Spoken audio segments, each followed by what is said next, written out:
Hello everyone, I'm Priyanka and I'm back again with my new chapter that is The Gentleman of Verona. So ये जो story है ये है हमारे दो राइटर्स के बारे में और ये अर्ली प्ले है विलियम शेक्सपियर्स की, ठीक है। The title of the story two gentlemen of Verona is gripping. इसकी जो टाइटल है वो बहुत ज़्यादा ग्रिपिंग है। The story is about two sincere and selfless young boys face hardship for the treatment of the sisters suffering from tuberculosis. ये story दो boys की है, दो भाइयों के बारे में है जो अपनी सिस्टर को बचाना चाहते हैं जिसको ट्यूबरक्लोसिस है। सो ये उसके बारे में। So the story summary starts. The narrator is driving through the foot hill of Alps along with his companion. जो नरेटर है वो ड्राइव करते हुए जा रहा था फुट हिल ऑफ एल्प्स से अपने कंपेनियन, अपने दोस्तों के साथ। While driving of the outskirt of Verona, जब वो वेरोना से क्रॉस हो रहा था, two young boys who sell wild strawberry stop their car. दो जो बॉयज़ थे, जो बॉयज़ थे जो वाइल्ड जंगली स्ट्रॉबेरीज बेच रहे थे, वो उसकी कार को रोकते हैं। The small boy appear to be quite shabby and the driver is not keen of buying strawberries. जो छोटा लड़का था वो बहुत ज़्यादा शैबी था, मतलब बहुत ज़्यादा गंदे कपड़ों में था। तो जो ड्राइवर था उसको कोई इंटरेस्ट नहीं था कि वो उससे स्ट्रॉबेरीज खरीदे। Then the narrator companion get to know that the boys are brother. थोड़ी देर के बाद नरेटर के जो कंपेनियंस थे, जो दोस्त थे, उनको पता चला कि जो दो लड़के हैं वो दोनों एक दूसरे के भाई है। The elder one was age 13 is Nicola. एक का एज है 13 जिसका नाम है निकोला, जो कि बड़ा है, जो कि 13 साल का है। और दूसरा जो भाई है वो है जेकोपो, ये 12 साल का है। सो दोनों भाई है, एक का नाम है निकोला और दूसरे का नाम है जकोपो, ठीक है। ये 12 साल का। The narrator and his companion by the biggest basket of strawberries from the boy and go towards the city. जो नरेटर और उसके दोस्त रहते हैं वो उससे सबसे बड़ी टोकरी जो रहती है उनकी स्ट्रॉबेरीज की, वो उनसे खरीदते हैं और वो वहाँ से चले जाते हैं। The next morning they see again the same two boys doing the shoe shining job. दूसरे दिन वो देखते हैं कि वो दोनों बच्चे उसे फिर से देखते हैं और वो आज वो लोग क्या कर रहे हैं, लोगों के जूते चमका रहे हैं, लोगों के जूते साफ कर रहे हैं। And on being asked they say that they do many things for living. तो जब नरेटर और उनके फ्रेंड्स उससे पूछते हैं तो वो लोग बताते हैं कि वो लोग ऐसे बहुत कुछ करते हैं अपना गुजारा करने के लिए। They also tell the narrator and his companion that they could work as guide and show visitor place to interesting town. वो लोग बताते हैं कि हम ये भी काम करते हैं कि हम जो यहाँ विजिटर्स आते हैं उनको यहाँ वहाँ घुमाते हैं और जगह जगह भी दिखाते हैं। तो एज अ टूरिस्ट भी हम काम करते हैं, एज अ गाइड भी हम काम करते हैं। So the narrator asked them to take them to Juliet tomb. तो नरेटर उससे बोलता है ठीक है, तो तुम हमें जूलियट टॉम ले चलो दिखाने के लिए। During the time of their stay in their town, जब तक वो लोग इस टाउन पे रुके हैं। The two young boy turn out to be very helpful to the visitor. दोनों जो भाई थे वो बहुत ज़्यादा हेल्पफुल हुए उन विजिटर्स के लिए।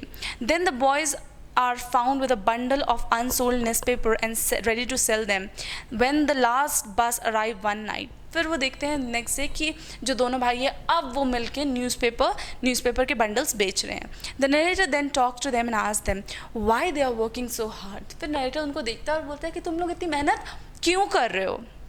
He also told them that they seem to fetch sufficient money. वो बोलते हैं ऐसा लगता है कि तुम्हें तो sufficient money मिल गया है, so why were they not spending anything on clothes and food? तो तुम्हें जब इतने sufficient पैसे मिल गए हैं तो तुम उसे अपने खाने में, अपने कपड़ों में क्यों नहीं spend कर रहे हो।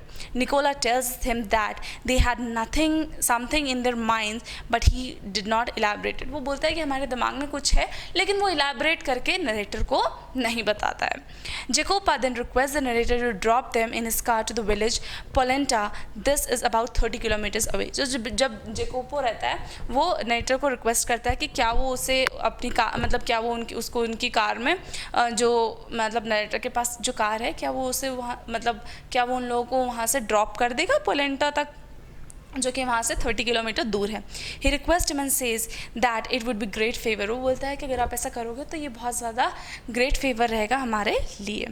Nicola did not like the fact that his brother is troubling the narrator. लेकिन निकोला को ये बात अच्छी नहीं लगी कि वो नरेटर को परेशान कर रहा है। But the narrator gladly agree to help the boys. लेकिन नरेटर बहुत खुशी एग्री हो गया कि हाँ ठीक है, मैं तुम्हारी मदद करूँगा. So the next afternoon he along with his companion drive him to the village. दूसरे दिन वो लोग अपने दोस्तों के साथ उसको विलेज पहुंचा के आते हैं. After dropping them, the small boy enter a large red roof villa. एक large कलर का red roof villa enter करता है जो कि एक hospital रहता है. The narrator hesitate to enter the hospital room. narrator बहुत ज़्यादा hesitate करता है कि मैं hospital का room क्यों जाऊँ. He tried to find out the nurse about the girl in the hospital and the boys. वो पूछता है nurse से कि मतलब पता करता है nurse से उन boys और उस बच्ची के बारे में.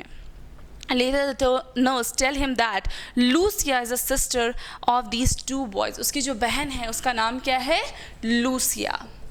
लूसिया जो है वो बहन है उन दोनों भाई की और वो सफ़र कर रही है ट्यूबरक्लोसिस, उसको ट्यूबरक्लोसिस है.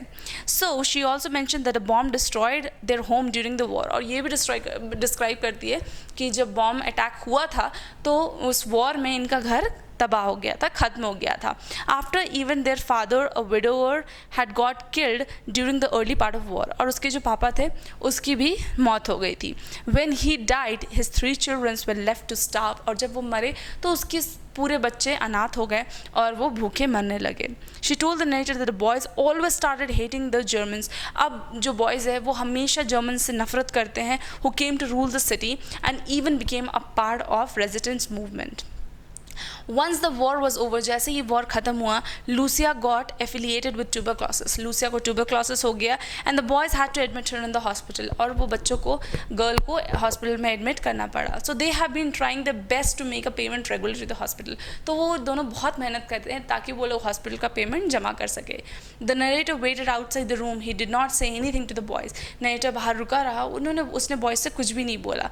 Back in order to give the impression that they did not know anything about the secret. और वो ऐसा मतलब ऐसा एक्ट करने लगे कि उनको उनके सीक्रेट के बारे में कुछ भी पता नहीं है. Analysis of this chapter. J Chronicle road this memorial after visiting Verona. और ये जो जे क्रॉनिन थे जिन्होंने ये मतलब ये चैप्टर लिखी है, ये चैप्टर वो जब वेरोना से विज़िट करते हैं ना, जब ये वेरोना से उनको विज़िट करके वापस आते हैं तो उन्होंने ये नोवेल एक प्ले के फॉर्म में लिखी है. Two gentlemen of Verona summary characteristics. तो जो जेंटलमैन है वेरोना के स्टोरी में वो है निकोला. एक शॉर्ट समरी है स्टोरी की कि जो जेंटलमैन है वेरोना के, एक का नाम है स्टोरी में वो है निकोला और जैकोपा. और निकोला 13 साल का है और जो छोटा भाई है वो 12 साल का है. दोनों एक दूसरे के भाई है और बहुत ज़्यादा सेल्फ सैक्रिफाइसिंग है. वो सब कुछ करते हैं ताकि वो अपनी सिस्टर को ट्यूबरक्लोसिस की बीमारी से बचा सके. So that was all about the story. I hope you liked it. Two Gentlemen of Verona. Thank you.